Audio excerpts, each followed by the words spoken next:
Savitri, Book 1, The Book of Beginnings, Canto 4, The Secret Knowledge. It is the origin and the master clue. A silence overhead, an inner voice, a living image seated in the heart, an unwalled wideness and a fathomless point, the truth of all these cryptic shows in space, the real towards which our strivings move, the secret, grandiose meaning of our lives. A treasure of honey in the combs of God, a splendor burning in a tenebrous cloak. It is our glory of the flame of God, our golden fountain of the world's delight, an immortality cowled in the cape of death, the shape of our unborn divinity. It guards for us our fate in depths within, where sleeps the eternal seed of transient things. Always we bear in us a magic key, concealed in life's hermetic envelope. A burning witness in the sanctuary regards through time and the blind walls of form.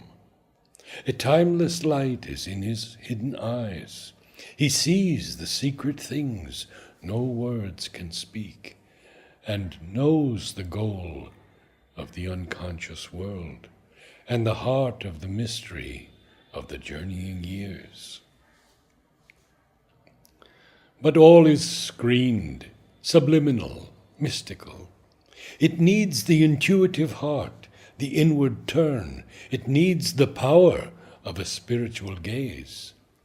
Else to our waking mind's small moment look, a goalless voyage seems our dubious course. Some chance has settled or hazarded some will, or a necessity without aim or cause, unwillingly compelled to emerge and be. In this dense field, where nothing is plain or sure, our very being seems to us questionable. Our life a vague experiment, the soul a flickering light in a strange, ignorant world. The earth a brute mechanic accident, a net of death in which by chance we live. All we have learned appears a doubtful guess. The achievement done, a passage or a phase whose farther end is hidden from our sight, a chance happening or a fortuitous fate. Out of the unknown we move to the unknown. Ever surround our brief existence here gray shadows of unanswered questionings, the dark inconscience, signless mysteries stand up unsolved behind fate's starting line.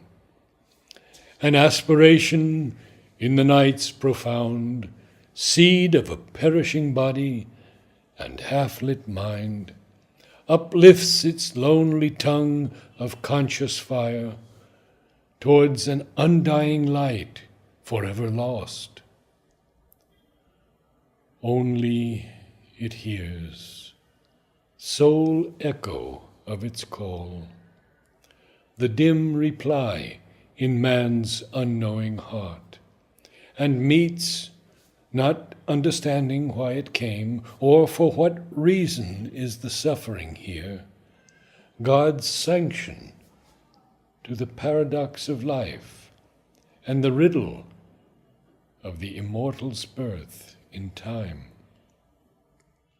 Along a path of eons serpentine, In the coiled blackness of her nescient course, the earth goddess toils across the sands of time. A being is in her whom she hopes to know. A word speaks to her heart she cannot hear. A fate compels whose form she cannot see. In her unconscious orbit through the void, out of her mindless depths she strives to rise. A perilous life, her gain, a struggling joy. A thought that can conceive but hardly knows arises slowly in her and creates the idea, the speech that labels more than it lights. A trembling gladness that is less than bliss invades from all this beauty that must die. Alarmed by the sorrow dragging at her feet, and conscious of the high things not yet won, ever she nurses in her sleepless breast an inward urge that takes from her rest and peace. Ignorant and weary and invincible, she seeks through the soul's war and quivering pain the pure perfection her marred nature needs, a breath of Godhead on her stone and mire. A faith she craves that can survive defeat, the sweetness of a love that knows not death, the radiance of a truth forever sure. A light grows in her. She assumes a voice. Her state she learns to read, and the act she has done, but the one needed truth eludes her grasp. Herself, and all of which she is the sign. An inarticulate whisper drives her steps, of which she feels the force, but not the sense. A few rare intimations come as guides. Immense divining flashes cleave her brain, and sometimes, in her hours of dream and muse, the truth that she has missed looks out on her, as if far off, and yet within her soul.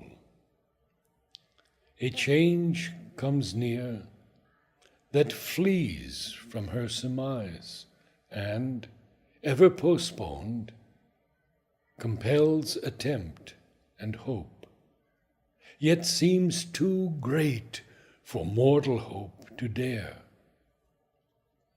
A vision meets her of supernal powers that draw her as if mighty kinsmen lost, approaching with estranged, great, luminous gaze. Then is she moved to all that she is not, and stretches arms to what was never hers, outstretching arms to the unconscious void. Passionate, she prays to invisible forms of gods, soliciting from dumb fate and toiling time what most she needs, what most exceeds her scope. A mind unvisited by illusion's gleams, a will expressive of soul's deity, a strength not forced to stumble by its speed, a joy that drags not sorrow as its shade.